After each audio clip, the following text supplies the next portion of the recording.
Okay, so do you know where you're going and do you know how to get there? Two very important questions that not only do you need to know how to answer, but your team also needs to know that you know the answers to them.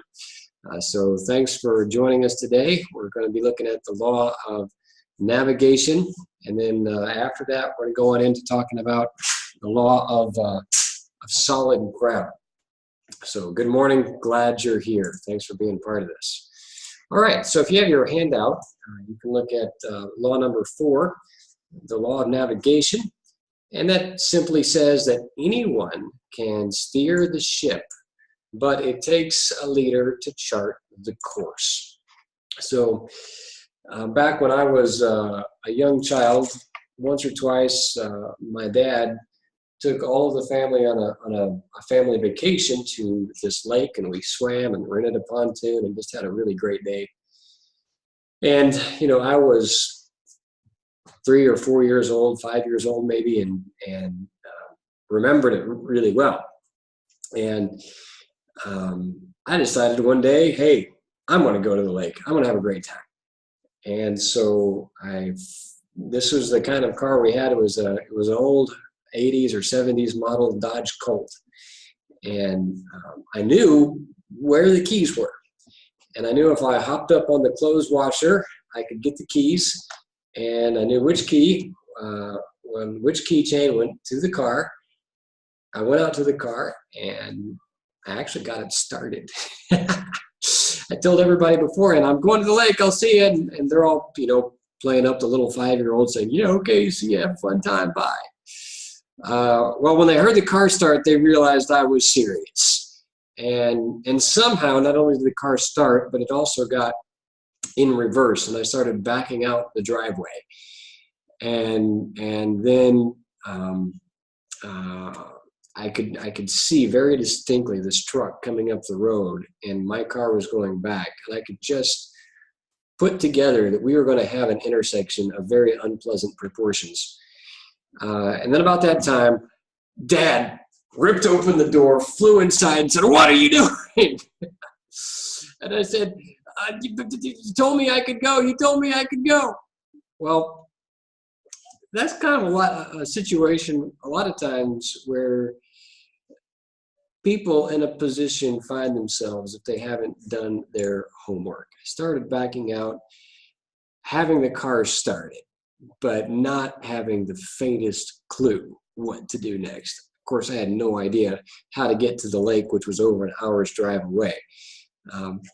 When you're a leader, you got to be a lot more responsible than I was as a 5-year-old driver. So let's talk a little bit about how that gets fleshed out. Lever Imes is quoted on page 38 of the 21 Irrefutable Laws of Leadership. He says, a leader is one who sees more than others see, who sees farther than others see, and who sees before others see. That is an absolutely succinct and powerful quote. If you're going to be a leader, you've got to see more, and you've got to see beyond, and you've got to see before. So let's look at how that's fleshed out. If you're going to be a navigator, if you're going to learn from the world around you and from how to chart the course, you're going to have to learn to draw from your past experience and examining your conditions, especially before you make commitments. Now, we're going to talk about trust as the solid ground in the next law, but you really don't want to just step up and offer the right words to make people happy and then get yourself plugged into something that you're overcommitted to. It's better to under-promise and over-deliver than to over-promise and under-deliver. So be very cautious that you know what it's going to take, and then you can make the right commitments. Navigators make sure that their conclusions represent both faith and fact. And that's also really important. So while we do examine the conditions and we do make sure we look at the resources, you don't want to look at something from a limited, minimalistic point of view. You want to look at it with an eye that can see more than others see. What would happen if? How far can we go? And not so much that it jumps away from fact, but not so little that fact is all you can see. Now, good leaders are going to do both.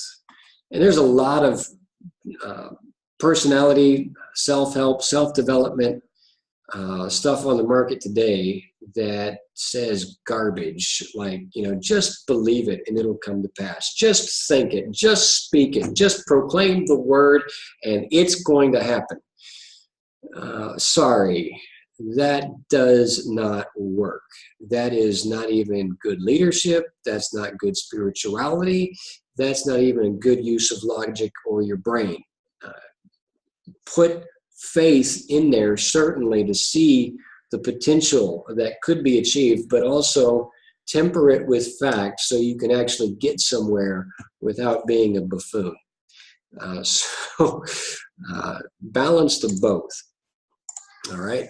Here's a really handy acronym that I have found very helpful, and I think you will too. And that's just simply, if you're going to be a leader, you're going to chart the course, you're going to know where you're going and how to get there. So you can look at this acronym as a way to gauge yourself if you're planning ahead appropriately. So plan ahead. P, predetermine a course of action.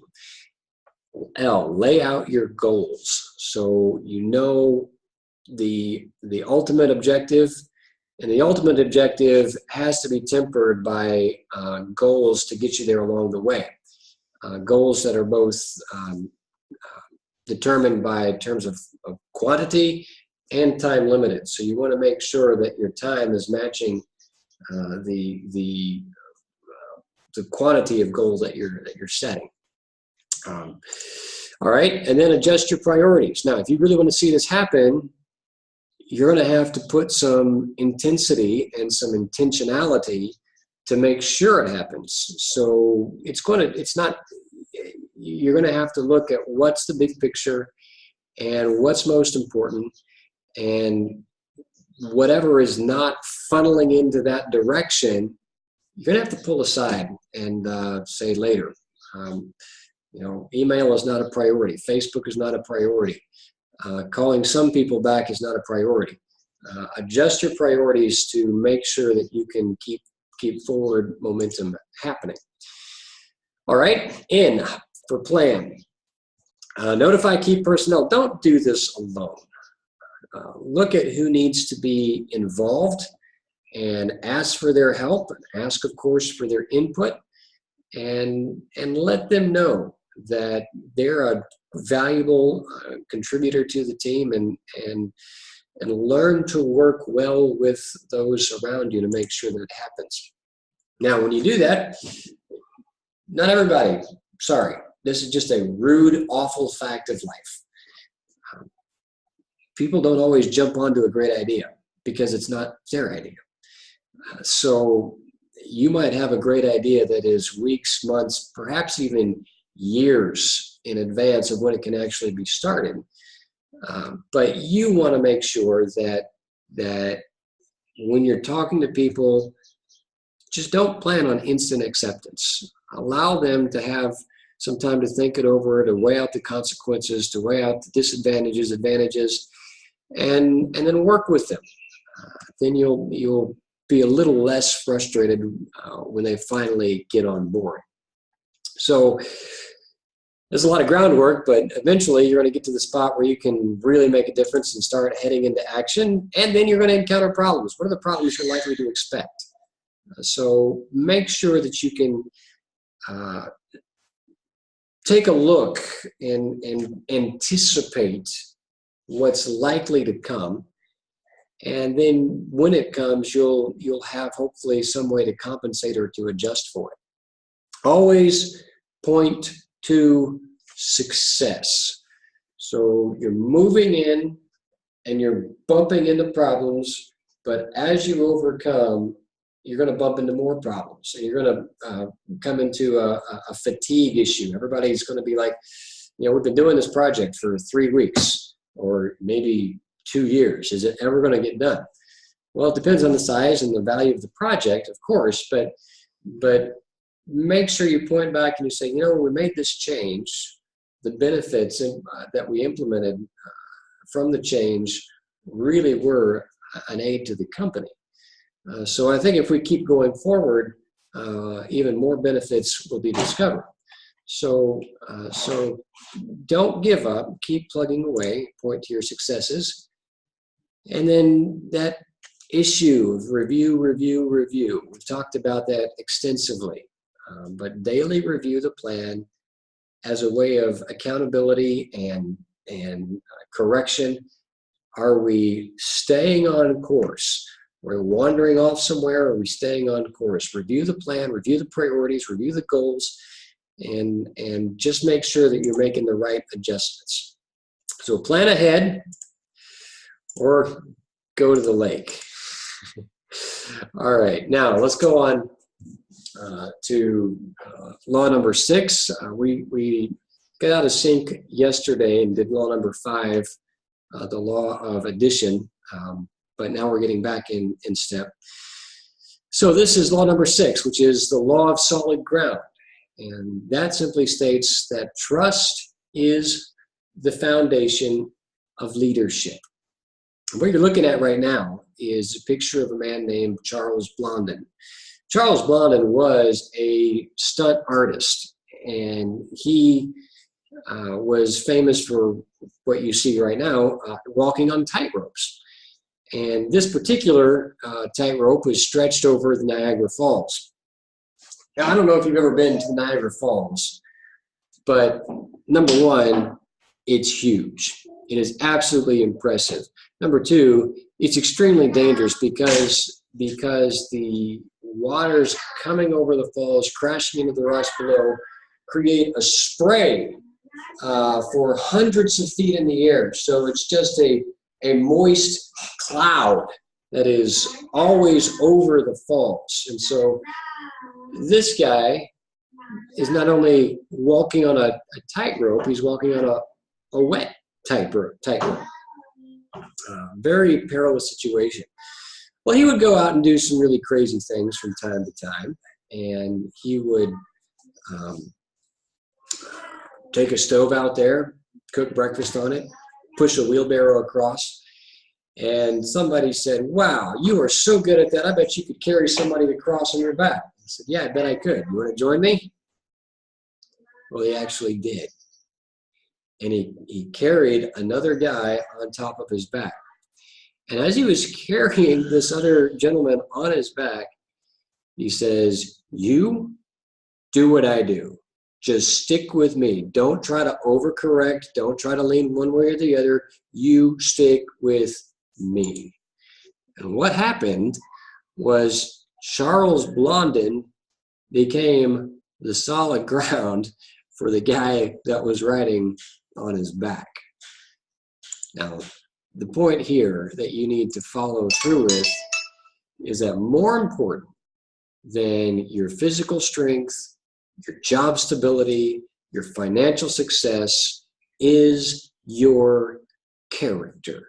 Because the people that you lead are going to be riding on your character.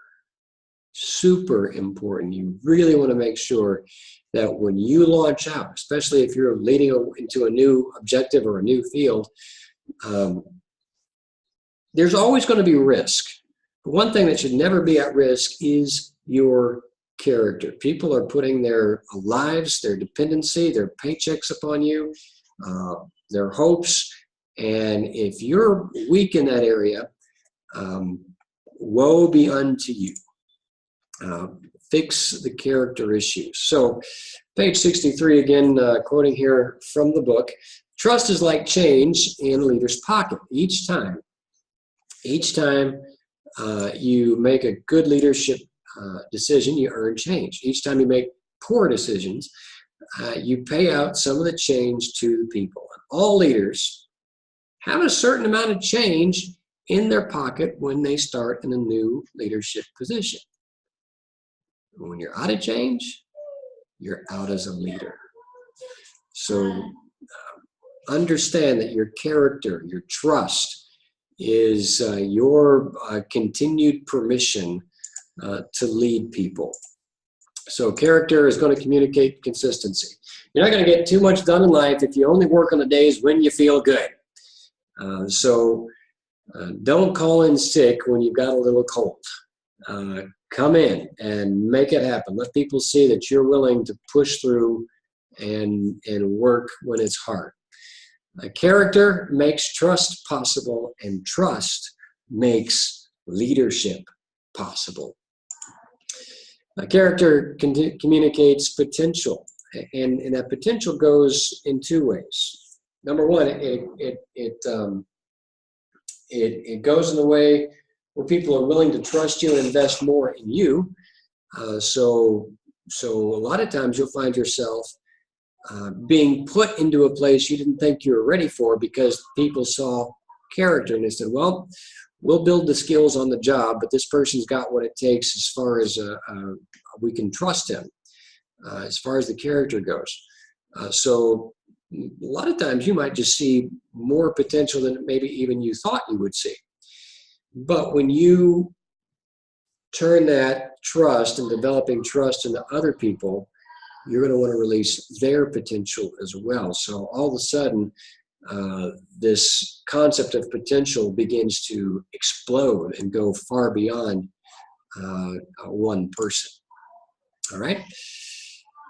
Character also communicates respect and respectability. People are going to look at you as someone that is going to do what's right, even when it hurts, even when it's expensive, even when it's costly. And, you know, I know there's a lot of times when it's easy to cut the corners, to shade the truth, and to just take the easy way out. But if you stand as a person of truth, conviction, and principle, you're going to build some solid ground that people are going to say, that person is like a rock. And whatever we put on that rock isn't going to get blown away. Whatever foundation is built from that stronghold, it's not going anywhere. And that's the kind of person that you want to be, and that's the kind of people that you want to build on your team. Okay, J.R. Miller, again quoting from the book, page 67. He says, the only thing that walks back from the tomb. Now the tomb, I know I'm talking here to an Eastern concept in India. You could say the funeral pyre. You know, when someone dies, they have the ceremonies in the house. They take them out to the river or the cremation grounds and they burn the body there. In other cultures, they bury them either under the ground or in a cave they call a tomb. But the only thing that walks back from the tomb with the mourners and refuses to be buried is the character of a man.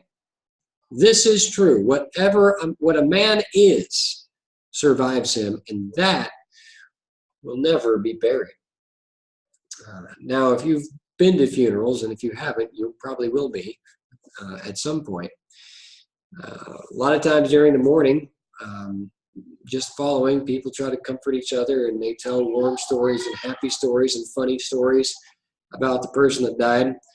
But after everything was over, they come back with a trusted friend. If that person's character was bad, they're going to say, you know, we saw some things in that guy that really was unfortunate, and he really left a bad mark in a lot of places. No one is ever going to say that at the funeral. After the funeral, it's going to come back. So you want to remember that. Your character is going to be how you build trust, and trust is going to be the foundation for leadership. So think about what you have done and what you can do to build trust. And if you really want to find out if people trust you, then ask them and ask yourself, how much responsibility are you receiving? Are you getting passed over because you see other people taking things you wish you could do? Well, is there a trust issue there? Maybe there's a competency issue, but if your dedication is hard and you're showing good performance, perhaps there's a trust issue there. Now, we're going to keep working on this, and this is going to be really significant, so hang with me. Trust is built in 360 degrees. That's what that compass is about. You build it with your supervisors, you build it with your peers, you build it with your employees. You build it all the way around you, because who you are, and your ability to tell the truth, and your ability to show up for work, and your ability to do more than what you're worth in terms of what you're paid to do, your ability to build the character and to build the trust should be consistent all the way around. So you're not talking down to some people and trying to talk up to other people to gain their favor. Be genuine, be real, be principled, be character all the way around. Now, trust is built in two ways: character and then ability. You know, if somebody can repair a car really good, but he's a lying cheat, I don't care how good he can repair a car. He can take his really good skills and create a really expensive problem and say, you know, we got tearing into your car and just ran into a bunch of problems, and it's going to take, you know, this many more thousands of rupees to fix it. I don't care how good of a mechanic you are, your character stinks. So I'm going to go find somebody else to fix my car. The same is true. You build trust first in character.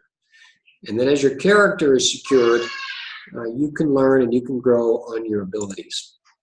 So learn to be someone who speaks truth. Don't try to speak just to make people happy so they can hear what they want to hear, and then you have to mop up the details later. Be respectful, be appropriate, be kind, but speak with integrity, and then speak authentically. Don't try to make yourself to be someone that you're not, and don't try to impress people with something that's false or misleading. Be who you are, and then be disciplined. Stay to it and finish the job. Now, again, we're getting really nitty-gritty. You got to hang with me here. Trust is built when broken trust is restored.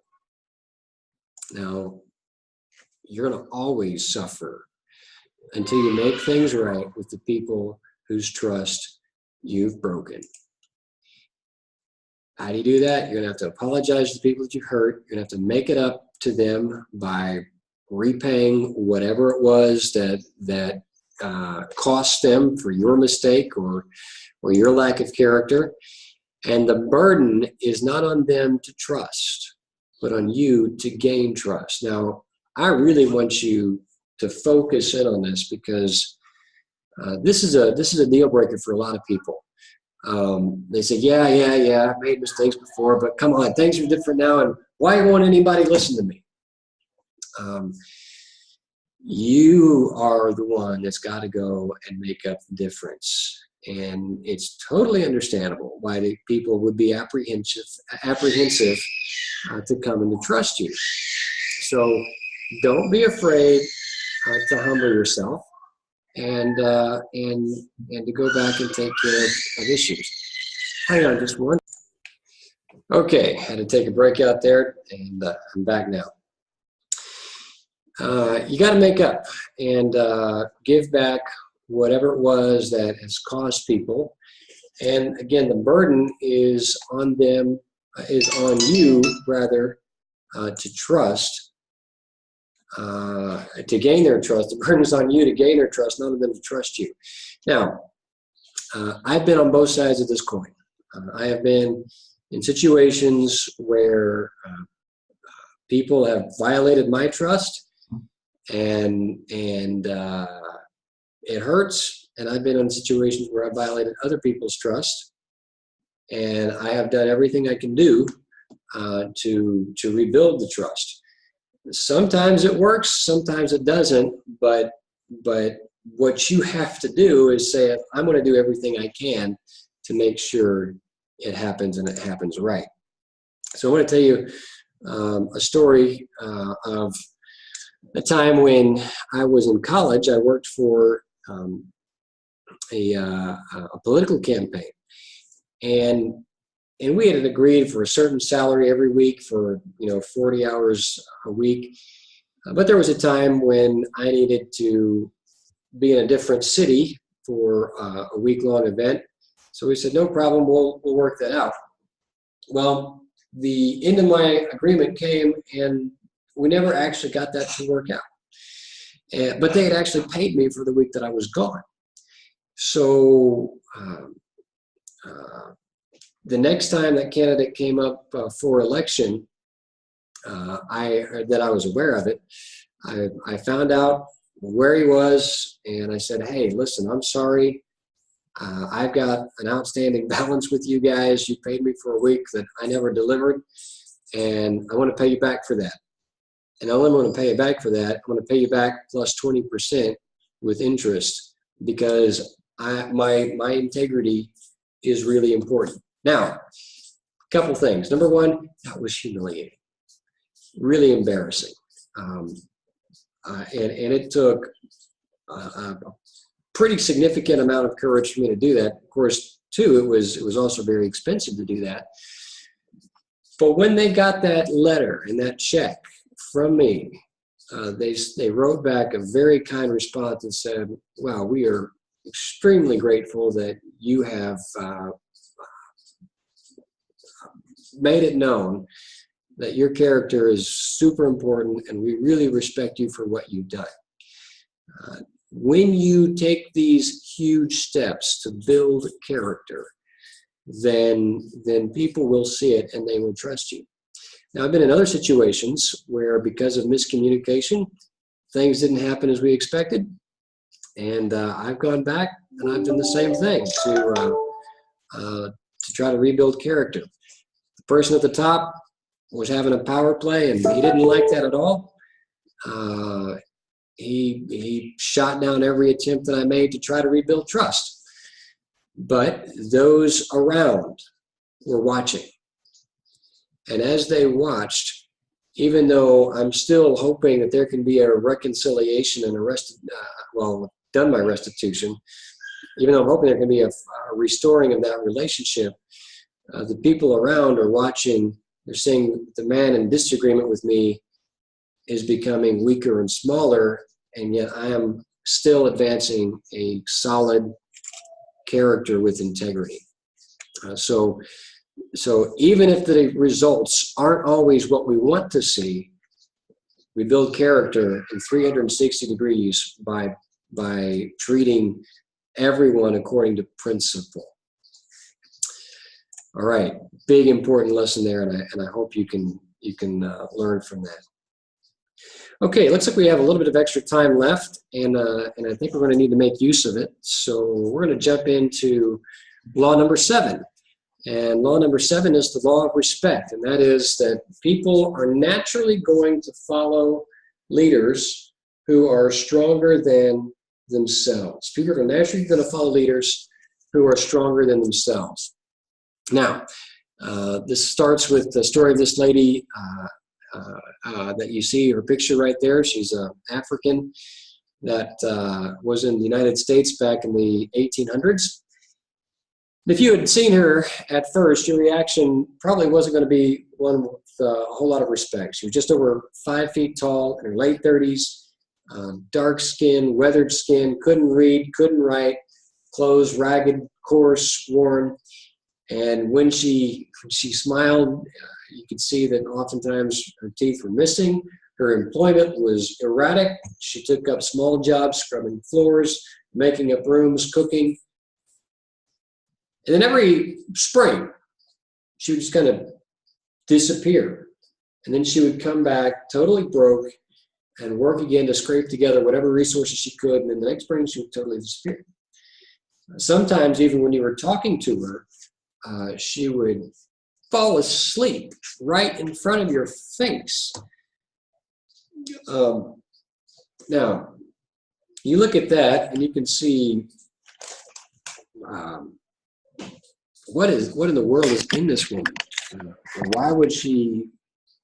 Why am I even talking about her? What value does she have?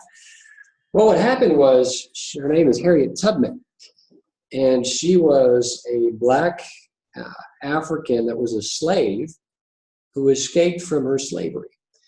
And at some point, she got knocked in the head, which of course caused her sleeping disorders. But she was a main person, a key figure on the Underground Railroad. And the Underground Railroad at that point was a network, not really a railroad, and it really wasn't underground, but it moved slaves so fast under the cover of darkness that people called it the Underground Railroad.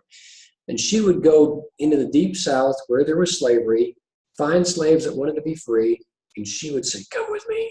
And she would work out a trail by night in different stations along the way, different people's homes where they would go into hiding during the day and then run through the river at night, or the creeks where the dogs couldn't find their trail until they had escaped to the land of freedom up north. Now, despite all of her problems, she had some intensity. She had some strength about her that commanded people's respect. And they realized, if I'm going to be free, I'm going to follow her to freedom, because something about her determination, something about her person, something about her character commands and demands my respect. So leaders go their own way when a group comes together. So you can see from this picture here, the strong leaders are by the 10s and the weak leaders are the 1s and the 2s. So the stronger people just kind of set their own course. And then as time and things gel together, you can start seeing a magnetism take place where it eventually kind of sorts out to look like a picture like this. Everybody's looking for someone to follow. And people are naturally going to follow people who are stronger than they are. So learn to be what it's like to build respect. People don't follow others by accident. They follow individuals whose leadership they respect. The question is, who is choosing to follow you? You see this? This is a picture that appears about every exam season in some newspaper. And this is these are students standing, or maybe aides to students on the inside of the examination halls, giving them the answers for the tests they're taking. Now, it's enough of a problem that we know we can take photos like this and distribute on the newspaper, pull this right off of an Indian news website. And many times we've seen that if students don't get the grade they want, they either threaten suicide, or they burn the teacher's car, or they create some kind of a riot, and the teacher says, "Oh, okay, sorry, and they'll change the grade." Now, that teacher commands zero respect. My dad mentioned when he was in college, he came into a class every single time there was a 10-question pop quiz. You never came to class without being prepared for the 10-question pop quiz. And now my dad's a professor, and he does the same thing in his classes. There's always a quiz. And what that does is when the students come into his class, they come in ready to learn. They come in having learned. They come in respecting the teacher. Now, I get it. There's always going to be tough calls to make. There's always going to be struggles and all of that. But you're going to have to learn what is absolutely unbendable and stick to it? Who is going to choose to respect you? You gain that respect by your natural ability. If you don't have it, build it. And that is just start to speak up. When people respect you as a person, they admire you. When they respect you as a friend, they love you. And when they respect you as a leader, they follow you. Learn to respect others. And then develop courage. Now, moral courage is a part of character, always necessary. I get that. Sometimes, though, you need to think about what corporate courage looks like. Something may or may not be right or wrong, good or bad, but it would be a benefit to the company, but it's going to take risk. So figure out what kind of courage needs to be developed in a non-moral sense. And when you can step out with moral courage and corporate courage, you're going to start commanding respect from others. Core success always builds respect and loyalty. People know that they can come back to you and they're not going to be stabbed in the back, but they know that behind their backs, you're still affirming them and holding them up. People are going to respect you. We talked about yesterday when you add value to others and you make them know that you respect them and you're willing to do what it takes to build them. All right, so let's look at this. How do people respond to you? Are they agreeable? Are they compliant? Or are they resisting? Now, if they agree and if they comply, you need to ask the question, do they do so because if they don't, they're going to get fired? Do they do so because they think they're going to get a promotion? Is there compulsion? Or do they genuinely agree because they respect you? So you can ask those around you, what do you respect the most about me, and in what areas do I need to grow? Ask your mama, but ask more than your mama. I love my mama. She's the best. But it doesn't matter how bad I do. It's always best job. Nobody else could do it any better, blah, blah, blah, blah, blah. No, sorry. If that's your mama, thank God for her. Everybody needs somebody like that cheerleading in their life. But if you need some real growth, then go ask somebody that's going to tell you straight up, you know, you really stank when you did that. Ask some people that can be that blunt with you. All right. Well, I think that'll close us out for today. We have a little bit of time left. I'll just take a minute for any questions. You got any questions?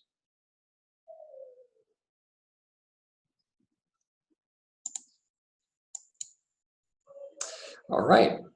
Well, again, thanks for being here. And tomorrow we're back on normal schedule at 1 to 2. And I look forward to seeing you then. Have a great day.